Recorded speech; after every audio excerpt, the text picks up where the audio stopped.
Well, good morning. If you want to see how we made this nice little garden bridge, stay tuned because that's what we're going to do today.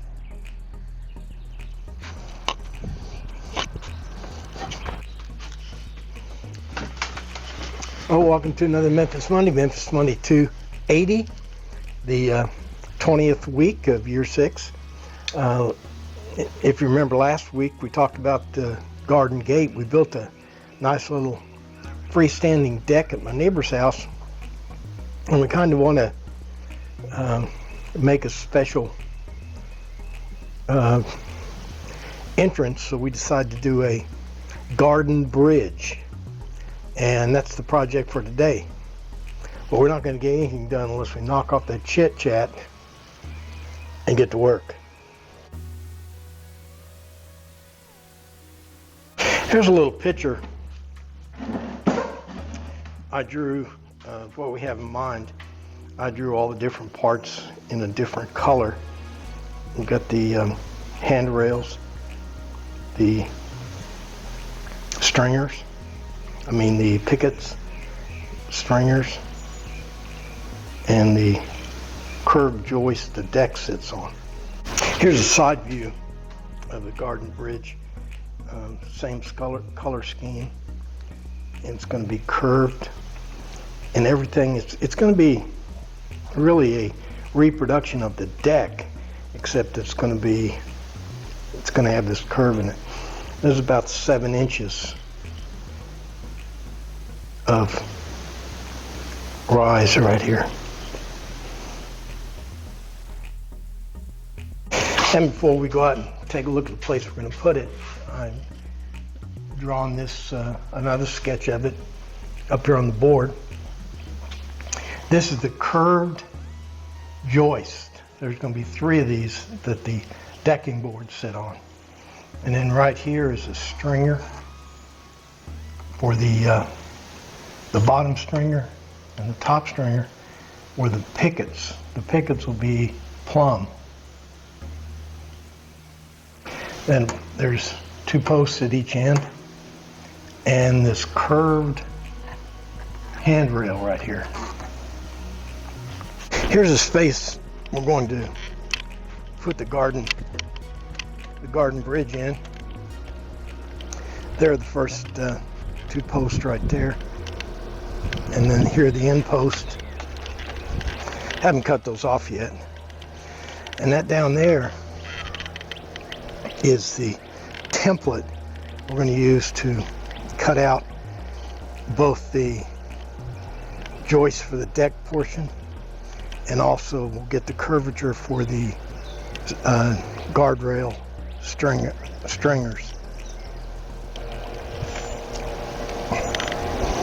We can cut the joists and the stringers for the guardrail out of 2x material, but the handrail, the top rail, has to be, the wood's going to have to be bent.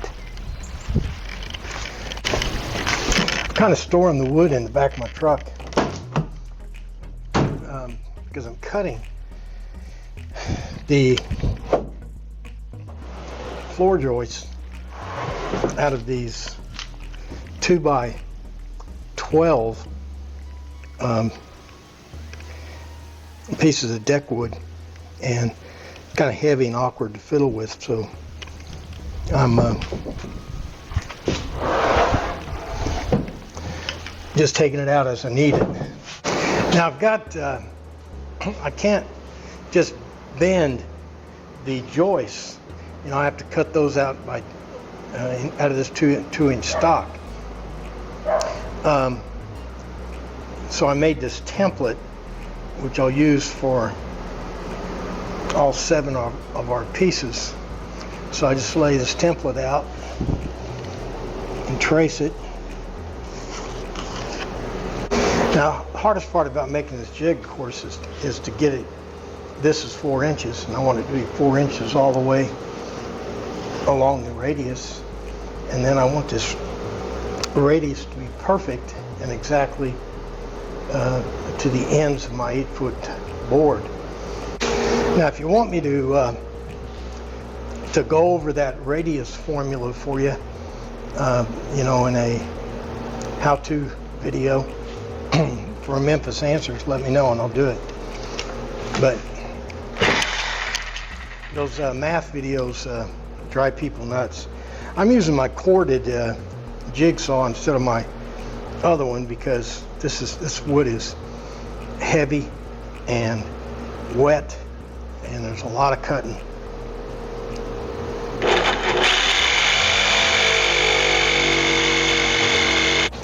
So I got this first one cut out.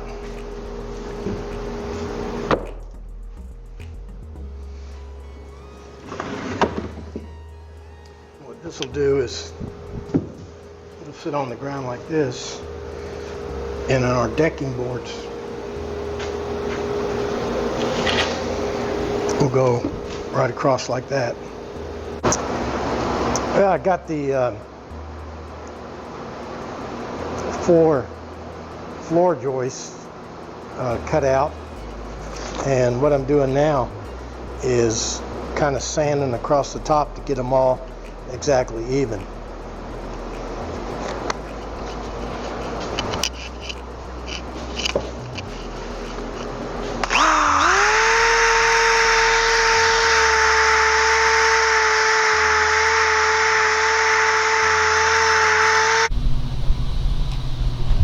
What I've done is pretty hot out here, so what I've done is I've staged our material, and I'll put you on the time machine and we'll knock this deck portion out tomorrow morning. And just like that, it's the next morning. What I gotta do now is take these old pavers out. We're only going to reuse 3 of them.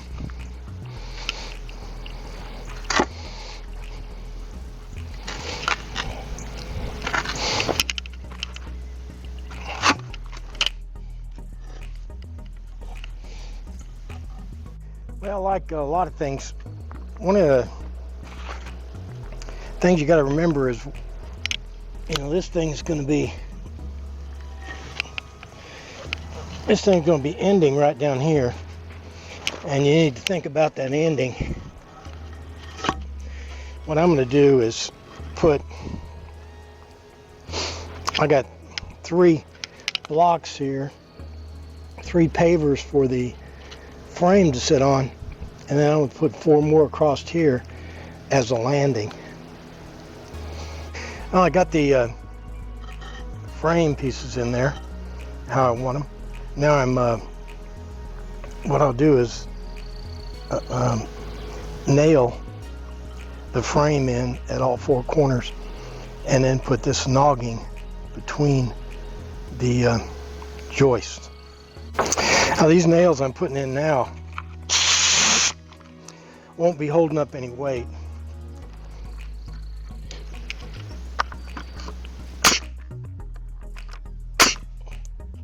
The weight's going to be held up by these pads and the sidewalk on the other side. Messing up your hair? No, I'm filming. Oh. You want to say anything? I'm good. Okay. This is called nogging. It goes between the joists, and its purpose is it kind of holds everything together, but I think its main purpose is to keep the joists plumb, so they don't tend to flop over or warp or anything like that.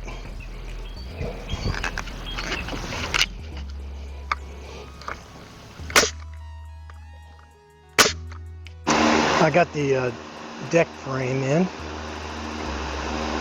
What I'm doing now is putting the deck boards on.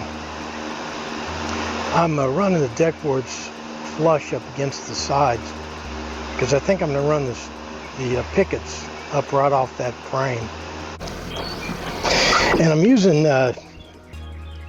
2 3/8 inch ring shank, hot dipped ring shank nails.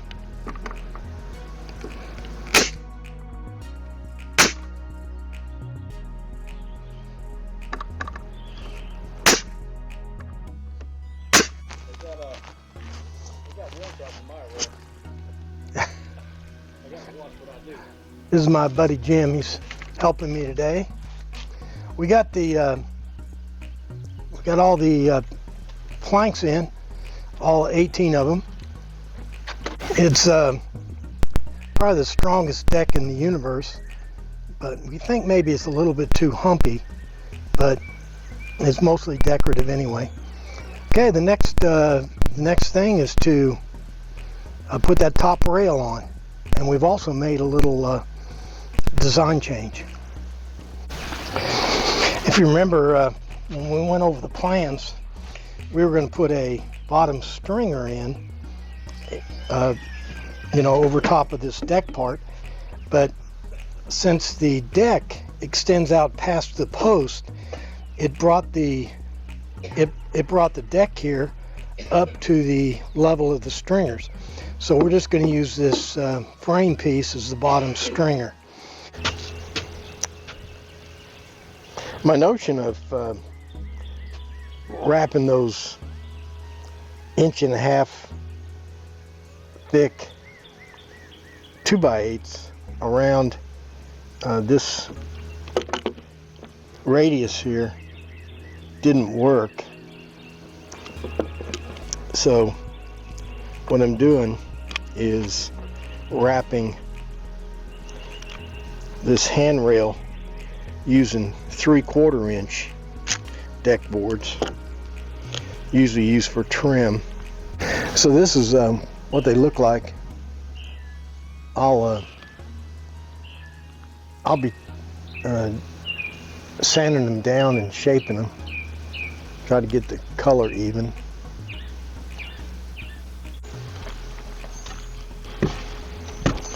So what I've done here is just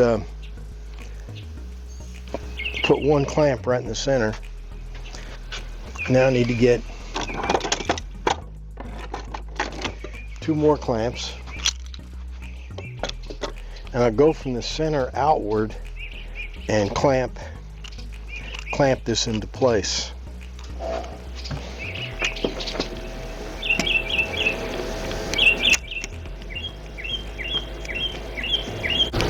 Now when I'm lining this handrail up, what I gotta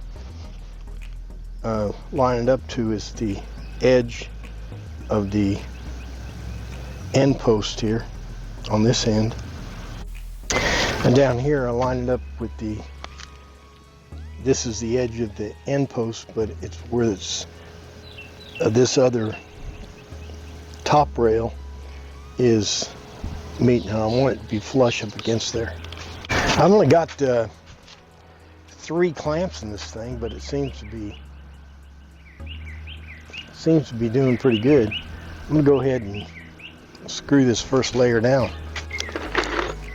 Okay, what I'm putting this thing in with is with 2.5 inch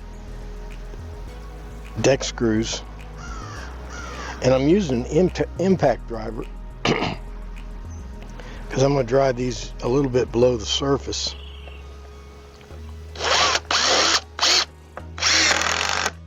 I got the first layer on there. Now I'm not using any glue on this because this is deck wood and it's very wet, and glue, you got to have a lot of air in the wood for the glue to dry. Even if you use that water activated glue, the water causes it to foam, but you still it won't cure correctly if the wood is wet. Okay, same deal here, except what I got to do is line this board up with the other one.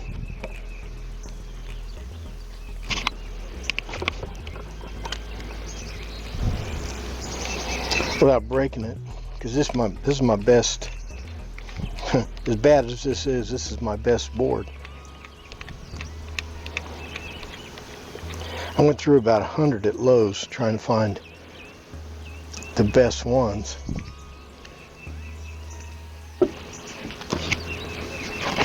And I got a bunch of extra because I figured I'd break a bunch, but haven't broke any. Good thing about this deck wood is that it's wet and it's already flexible. Now I thought about just taking regular deck planking boards and thickness planing them down until they're down to 3/4, but that won't work because the treatment of deck wood, that treatment doesn't go all the way through. The treatment is the strongest on the outside, and then it gets less and less as it goes towards the center. So if I thickness plane down a deck board, and that would leave me with basically just common wood for all intents and purposes.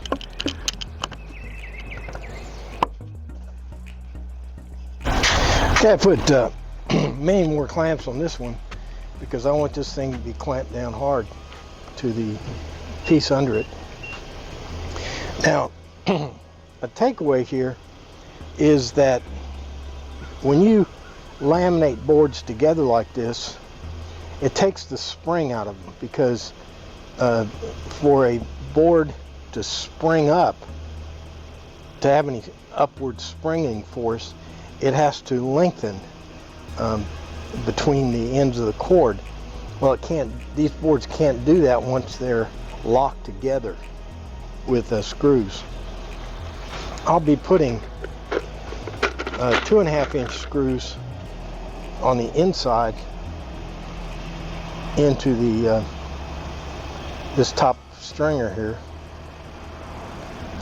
and I'll be putting 1-inch screws in the back.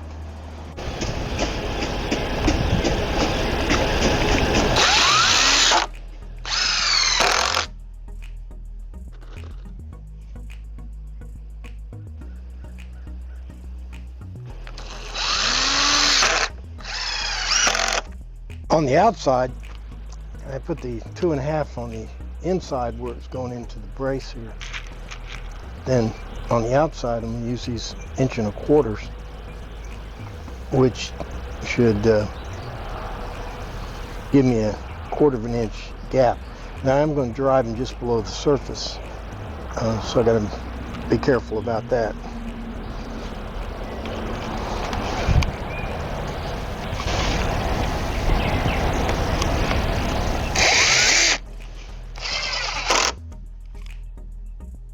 I got the pickets in over here on the right side, same spacing as the rest of the deck.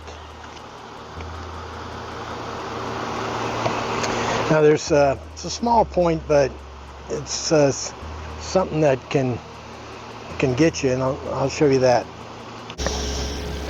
Now more of this outside shooting. I can't see the viewfinder, so I don't know if I have this in frame. But the takeaway is you can't figure the spacing by just moving your spacer along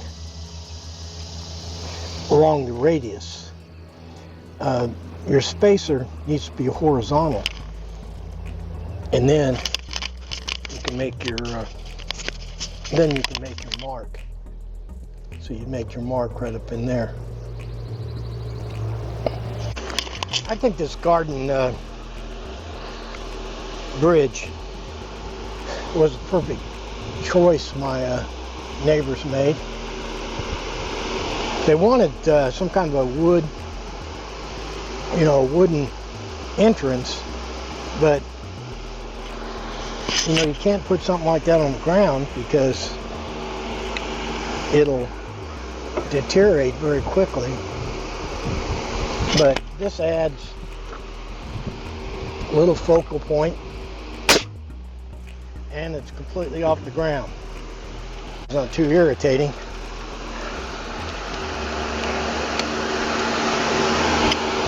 If you live in South Carolina, you know what I'm talking about. In the summertime, it's brutal.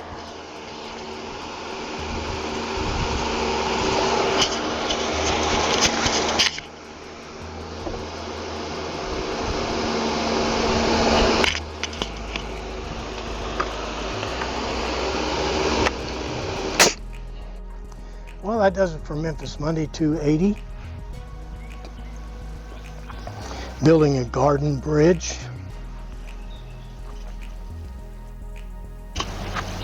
Last week we built this deck. Goes all the way around. And today we built this garden bridge to access it from the backyard.